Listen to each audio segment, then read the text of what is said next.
Hello. हाय। आज के video में हम लोग पढ़ेंगे पाइथन में इनपुट फंक्शन क्या होता है। ठीक है, तो हम लोग अपना पाइथन वाला फोल्डर खोल लेते हैं और उसमें एक फाइल को क्रिएट कर लेते हैं जिसका नाम रखते हैं इनपुट इन पाइथन डॉट पाई के नाम से। ठीक है, तो सबसे पहले हम लोग देखेंगे कि इनपुट का एक बेसिक सिंटेक्स क्या होता है। तो बेसिक सिंटेक्स हमारा इनपुट का कुछ इस तरीके का होता है। इंटेक्स मतलब इनपुट, और उसके अंदर हम लोग देते हैं एक प्रॉम्प्ट। ठीक है, तो ये हमारा एक बेसिक सिंटेक्स होता है इनपुट का। तो सबसे पहले इनपुट होता है क्या? इनपुट होता है एक बिल्ट इन फंक्शन, जो कि पाइथन में पहले ही पता है कि इनपुट लिखते ही क्या होगा। ठीक है, तो एक बेसिक प्रोग्राम जो है इनपुट का कैसा हो सकता है, अगर हम लोग एक वेरिएबल बनाते हैं ए नाम से, और इसमें हम लोग लिखते हैं इनपुट इनपुट, और हम लोग इसको करते हैं प्रिंट प्रिंट ए। अब हम लोग इसको जब रन करेंगे तो हमें यहाँ पे ए का जो वैल्यू देना पड़ेगा। एक सेकेंड, टर्मिनल पे हम लोग रन करते हैं, ऐसे नहीं, टर्मिनल से रन करते हैं। और यहाँ पे हम लोग अपना फाइल रन कर लेते हैं पाइथन। ठीक है, अब इसको रन कर लेते हैं। तो यहाँ पे देख सकते हो, यहाँ पे हमारा इनपुट मांग रहा है। यहाँ पे हम लोग अपना इनपुट दे देते हैं। ये वाला फाइल था हमारा, यहाँ पे हम अपना इनपुट दे देते हैं 54। तो यहाँ पे क्या होगा, जो हम लोगों ने इनपुट दिया वो यहाँ पे आया, और ए नाम के वेरिएबल में क्या हुआ, स्टोर हो गया, और यहाँ पे जो वैल्यू था वो प्रिंट कर दिया। ठीक है, सबसे पहले तो हम लोग इसको बंद कर देते हैं। क्या इतना सारा, सबको हटा देते हैं। इतना सारा जो टैब खुल गया है।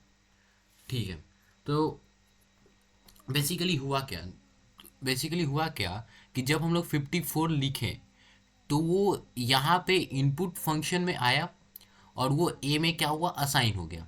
अब वो जो ए में असाइन हो गया, तो उसके बाद हम लोगों ने प्रिंट ए लिखा, उससे क्या हुआ, जो हम लोग 54 लिखे थे वो यहाँ पे प्रिंट हो गया। अगर हम लोग इस फाइल को फिर से रन करते हैं और हम लोग इसको फिर से कुछ वैल्यू के साथ इंटर करते हैं, तो यहाँ पे क्या होगा, वही वैल्यू क्या होगा, फिर से प्रिंट हो जाएगा। तो यहाँ पे क्या हुआ, यहाँ पे ये हुआ कि हम लोगों ने जो भी लिखा वो इनपुट फंक्शन में आया, और ए में क्या हो गया, स्टोर हो गया, और यहाँ से वो प्रिंट हो गया। ठीक है, तो अब हम लोग ये देखेंगे कि ये जो आ रहा है इनपुट फंक्शन जो इसको भेज रहा है, वो आखिर उसका टाइप क्या है। तो हम लोग यहाँ पे लिखेंगे प्रिंट टाइप ऑफ ए। ठीक है, तो ये लाइन लिखने का हम बेसिकली मतलब ये है कि हम लोग जो वेरिएबल टाइप के अंदर लिखते हैं उसका हमें डेटा टाइप पता चल जाता है कि उसमें जो वैल्यू स्टोर है वो किस टाइप का है। ठीक है, तो जब हम इसको रन करेंगे। ठीक है, एक सेकेंड, मैंने कैलकुलेटर वाले फाइल को रन कर दिया, इसको क्विट करना है। ठीक है, कैलकुलेटर नहीं, इनपुट डॉट पी वाई, और इंटर कर दिया। तो अब हम लोग जैसे लिखते हैं 56, तो ये 56 किस किस क्लास से बिलोंग कर रहा है, तो ये स्ट्रिंग क्लास से बिलोंग कर रहा है। लेकिन 56 तो हमारा एक इंटीजर होता है। तो देखो, इंटीजर तो होता है, लेकिन ये जो यहाँ पे स्टोर हो रहा है ना, वो एज अ स्ट्रिंग स्टोर हो रहा है। मतलब कि इनपुट फंक्शन कुछ भी रिटर्न जो करता है वो स्ट्रिंग रिटर्न करता है। या तो हम यहाँ पे या तो हम लोग इनपुट फंक्शन में कुछ कुछ कुछ भी लिख देते हैं, जैसे कि फरहान फरहान लिख देते हैं। तो फरहान क्या हुआ, एक स्ट्रिंग हुआ, तो फरहान भी एज अ स्ट्रिंग ही जाएगा। और और अगर हम लोग कोई नंबर लिखते हैं तो वो भी एज अ स्ट्रिंग ही जाएगा। और हम लोग अगर कुछ कुछ बूलियन टाइप दे दिए, मतलब डेसिमल पॉइंट वाला वैल्यू दे दिए, तो वो भी एज अ स्ट्रिंग ही जाएगा। इसका मतलब क्या क्या है? इसका मतलब ये है कि इनपुट फंक्शन जो होता है वो सिर्फ स्ट्रिंग रिटर्न करता है। मतलब इनपुट फंक्शन के अंदर अगर हम लोग कुछ भी दे दें तो वो क्या होगा, वो स्ट्रिंग रिटर्न करेगा। वो हमेशा क्या करता है, एक स्ट्रिंग रिटर्न करता है। ठीक है। अब पढ़ने वाली चीज़ ये है कि ये प्रॉम्प्ट जो मैंने यहाँ लिखा ये क्या है। तो प्रॉम्प्ट बेसिकली एक स्ट्रिंग होता है। प्रॉम्प्ट एक स्ट्रिंग होता है जो कि यहाँ पे डिस्प्ले होता है। जैसे ही हम लोग यहाँ पे रन करते हैं तो इनपुट फंक्शन में अभी क्या हो रहा है, इनपुट फंक्शन खाली है, इसलिए हमारा ये प्रॉम्प्ट भी यहाँ पे खाली है। मतलब जो हमारा कंसोल है या टर्मिनल है वो क्या है, खाली है। लेकिन अगर हम लोग चाहते हैं कि हमारे टर्मिनल में वो स्ट्रिंग कुछ लिख लिख के आए, जैसे कि हम लोग यहाँ पे एक इंटीजर लेना चाहते हैं, तो यहाँ पे हम लोग एज अ स्ट्रिंग में लिख देंगे कि इंटर इंटर इंटीजर। ठीक है। और ये स्ट्रिंग में कुछ भी हो सकता है। ठीक है, पहले हम लोग ये रन करते हैं। ठीक है, इसको ये रन करते हैं। तो यहाँ पे मैंने जो इंटीजर लिखा वो यहाँ पे क्या हो गया, कंसोल में प्रिंट होके आ गया। और इसके बाद हम लोग क्या कर सकते हैं, इसके बाद हम लोग अपना जो इंटीजर है या मतलब जो भी वैल्यू देना है वो हम लोग दे सकते हैं। ठीक है। तो अब क्या हम लोग सिर्फ यहाँ पे इंटीजर ही लिख सकते हैं? नहीं, यहाँ पे हम लोग एज अ स्ट्रिंग, वो स्ट्रिंग कुछ भी हो, वहाँ पे मामा, चाचा, पापा कुछ भी लिखना है, लेकिन एज अ स्ट्रिंग होना चाहिए। जैसे कि यहाँ पे अगर मैं मामा लिख देता हूँ तो मामा लिखा के भी आएगा यहाँ पे। जैसे देखो मैं फिर से रन करता हूँ इसको, तो देखो मैंने मामा लिख दिया, यहाँ पे मामा लिख के आ गया। अगर मैं यहाँ पे चाचा लिख दिया तो वो भी लिख के आएगा। ठीक है, वो भी लिख के आएगा। देखो वो भी लिख के आएगा। मतलब बेसिकली मेरा कहने का मतलब ये है कि इस प्रॉम्प्ट के जगह हम लोग जो भी चीज़ लिखते हैं वो कंसोल में लिख के आता है, लेकिन वो एक स्ट्रिंग होना चाहिए। बस इतना ध्यान में रखना है। इनपुट लेता भी एक स्ट्रिंग है और जो वैल्यू रिटर्न करता है वो भी एक स्ट्रिंग रिटर्न करता है। अगर हम लोग यहाँ पे कोई नंबर देते हैं, जैसे कि ये एक नंबर दिए हैं, तो उसका क्लास क्या होगा, उसका क्लास हमेशा एक स्ट्रिंग होगा। लेकिन हम लोग चाहते हैं कि एक इंटीजर आए। ठीक है, इंटीजर आए, तो हम लोग यहाँ पे टाइप कास्टिंग का यूज़ करेंगे और यहाँ पे इंट नाम का फंक्शन लगा देंगे।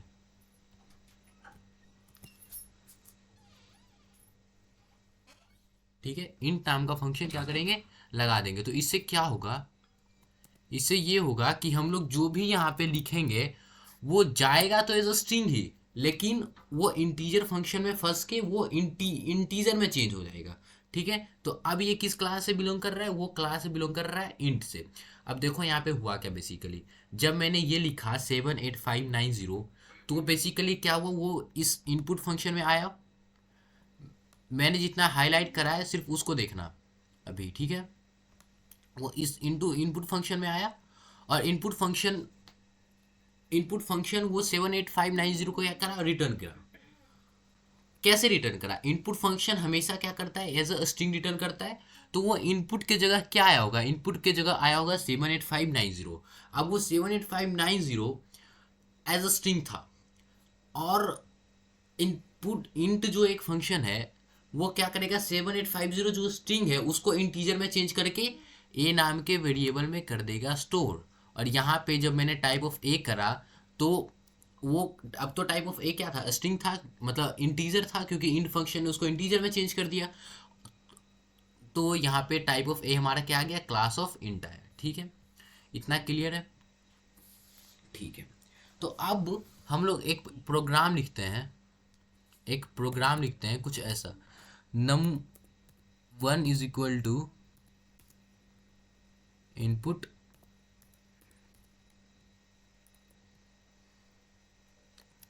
इंटर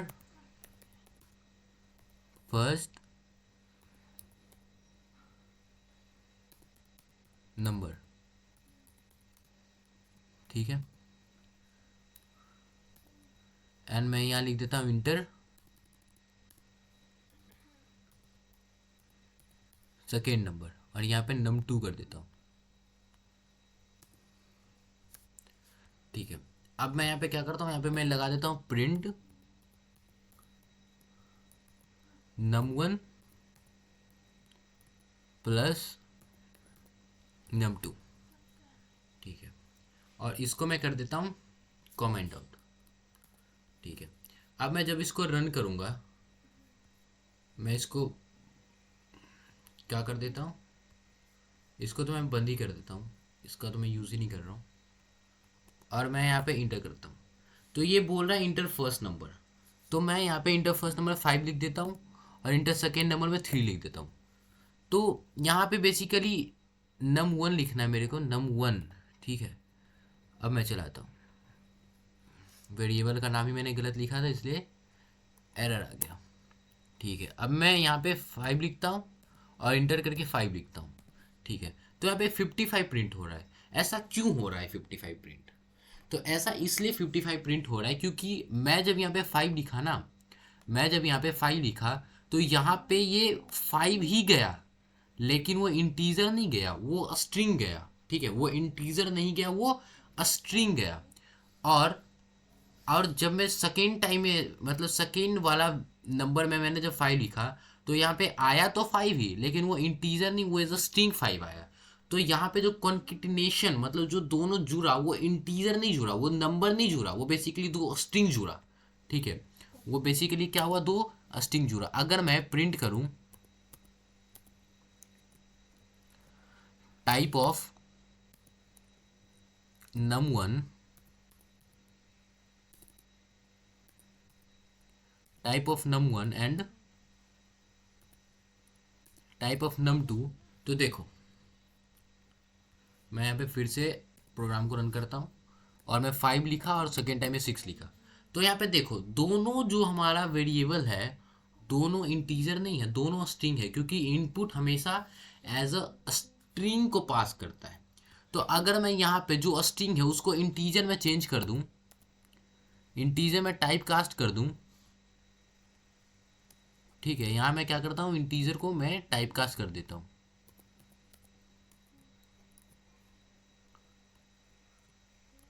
तो अब देखो अब क्या होगा। अब मैं इसको फिर से रन करता हूँ, मैंने 5 लिखा एंड 4 लिखा। अब देखो अब दोनों है, तो पहले यहाँ तक तो ये स्ट्रिंग ही था, ठीक है, यहाँ तक तो स्ट्रिंग ही था। बट जब हम इसको प्लस कर रहे हैं तो इसको इंटीजर में चेंज कर दिया और ये क्या हो गया, 5+4 एज अ इंटीजर जुड़ा इस बार। पहले 56 ऐसे जुड़ रहा था, जब हम लोग 5 6 दे रहे थे तो 56 आ रहा था, क्योंकि वो एज अ स्ट्रिंग जुड़ रहा था। लेकिन अब भी वो एज अ इंटीजर जुड़ रहा है, ठीक है। तो एक तो हम लोगों ने ये पढ़ लिया कि इनपुट से, इनपुट फंक्शन को हम लोग कैसे कैसे यूज़ कर सकते हैं। तो ये कुछ तरीका था इनपुट फंक्शन को यूज़ करने का, ठीक है। इनपुट के साथ बहुत ज़्यादा चांसेस हैं कि हम लोग टाइप कास्टिंग का यूज़ करते हैं, तो हम लोग अगले वीडियो में टाइप कास्टिंग को भी कवर कर देंगे। Thank you.